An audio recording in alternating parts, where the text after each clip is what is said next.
At last, justice has spoken. Ali Dizaei is an absolute disgrace to the police service and the uniform he represents. For over a decade, he's faced accusations of wrongdoing and has wriggled out of that at every turn, blaming, I have to say, discrimination against him. Finally, a jury has been convinced of his guilt. I've known Ali Dizaei for the last 10 years. I've investigated him in the previous investigation. This was a man out of control.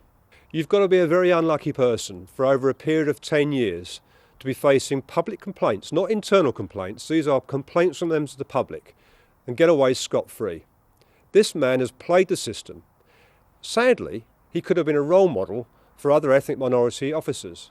Instead, his legacy will be that of a bad apple, and he's blown it. Others will need to make their mind up as to whether or not he played the race card.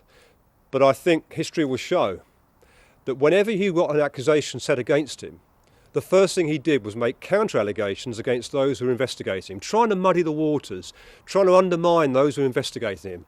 And at each turn, his claim was he was being subject of a racist claim. That says it all for me.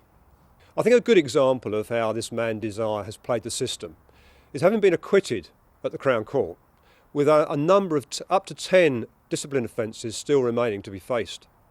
He tactically persuaded the Black Police Association, in my view, to march on the yard in a protest to the way he was being treated, and also to withdraw their support for the recruitment of black and ethnic minority officers to the Met.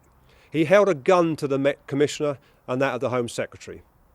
I'm afraid both those people faltered and they collapsed underneath his threat, and I don't think we would be in the case we are now had we actually dealt with it properly 10 years ago.